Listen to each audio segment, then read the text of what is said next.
अगर आप ये कहानी रात में सुन रहे हो तो बस आराम से लेट जाओ। ये कोई तेज कहानी नहीं है, ना ही इसमें कोई डर या ट्विस्ट है। ये एक शांत सी कहानी है जो धीरे धीरे आपको अच्छी नींद की तरफ ले जाएगी। अब अपने कानों में ईयरफोन्स लगा लो और कंबल को थोड़ा और अच्छे से ओढ़ लो। अपनी आंखें बंद कर लो और इस कहानी को महसूस करो। शाम ढल रही थी। सर्दी ज्यादा नहीं थी, लेकिन हवा में वो ठंडक थी जो दिन भर की थकान को और भारी बना देती है।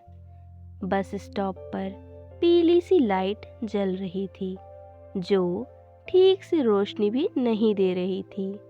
बस इतना कि सामने बैठे लोगों के चेहरे पहचान में आ जाएं। बस लेट थी। ये कोई नई बात नहीं थी।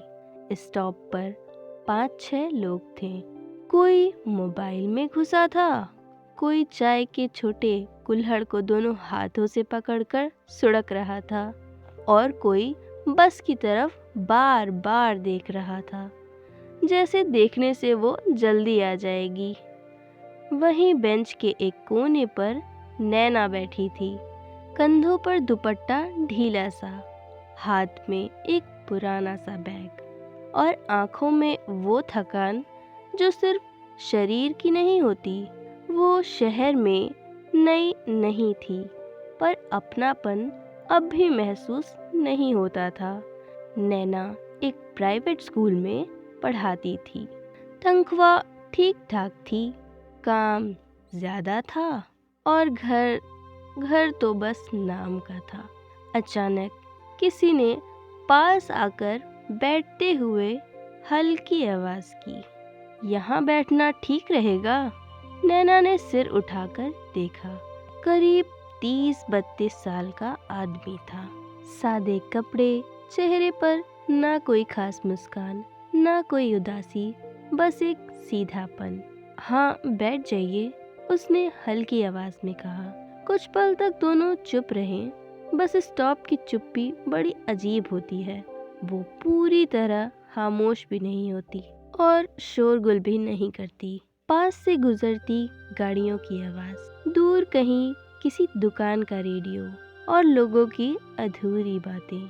आजकल बसेस बहुत लेट चल रही है, आदमी ने यूं ही कहा, जैसे चुप्पी काटने के लिए। नैना ने हल्का सा सिर हिलाया। हाँ, रोज का है। आप यहीं रहती हैं? उसने पूछा। नहीं, पास ही में। नैना ने ज्यादा कुछ नहीं जोड़ा। ओह, उसने कहा और फिर चुप हो गया। कुछ देर बाद उसने अपना नाम बताया। मैं अमित। नैना। उसने भी बस इतना ही कहा। ना हाथ मिलाना, ना ज्यादा सवाल, बस दो अजनबी जो एक ही इंतजार में फंसे हुए थे। कुछ देर बाद बारिश की हल्की बूंदें गिरने लगी, ना तेज न परेशान करने वाली, बस हवा को थोड़ा और ठंडा करने वाली। अमित ने अपनी जैकेट ठीक की। नैना ने दुपट्टा थोड़ा और कंधे पर खींच लिया। आप थकी लग रही हैं, अमित ने बिना घूरते हुए कहा। नैना हल्की सी मुस्कुराई। थकान अब चेहरा पड़ने लायक हो गई है। अमित भी हल्का सा मुस्कुरा दिया। समझ सकता हूँ, बस आ गई। लोग उठने लगे। नैना और अमित भी लाइन में लग गए। अंदर बैठने के बाद संयोग से सीटें पास पास मिल गईं। खिड़की से बाहर देखते हुए नैना ने कहा, आप रोज इसी टाइम पे आते हैं? हाँ, काम से लौटते वक्त, अमित ने कहा। और आप स्कूल से? बस चली। सड़क की लाइट एक एक करके पीछे छूटती गई। कुछ मिनट बाद अमित ने धीमी आवाज में कहा, अगर बुरा ना लगे तो पूछूं, आप शादीशुदा हैं? नैना थोड़ी देर चुप रही, फिर बोली, हाँ हूँ।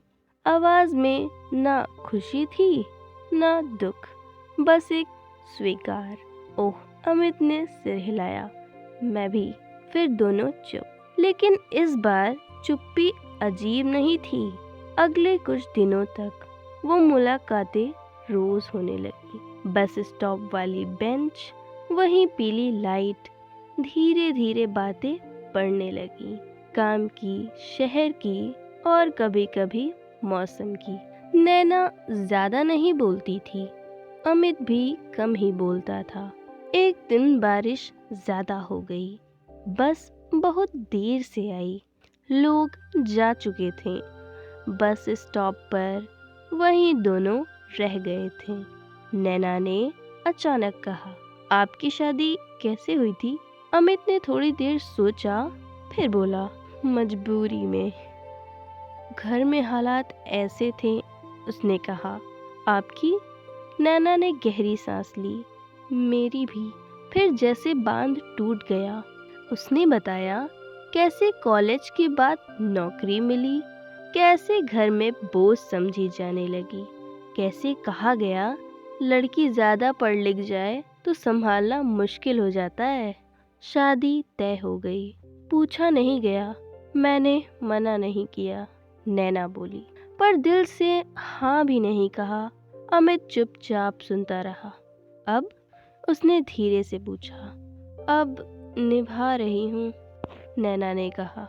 कोई झगड़ा नहीं है, पर बात भी नहीं है, अमित ने सिर हिलाया।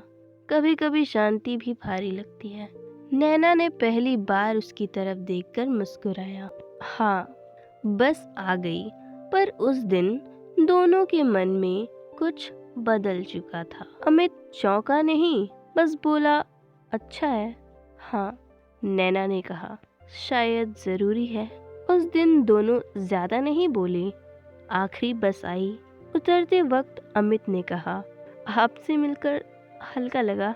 नैना ने सिर हिलाया। मुझे भी। कोई वादा नहीं, कोई नंबर नहीं, बस एक एहसास कि किसी ने बिना जज किए सुना। शहर छूट गया, मुलाकातें भी, पर दोनों की जिंदगी वैसी ही रही, जिम्मेदारियों से भरी, पर थोड़ी हल्की।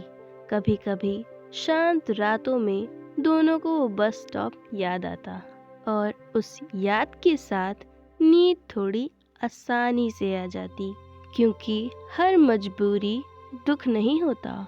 कुछ मजबूरियां हमें सिखा जाती हैं, बिना तोड़े, बिना भागे, कैसे शांति से जीना है।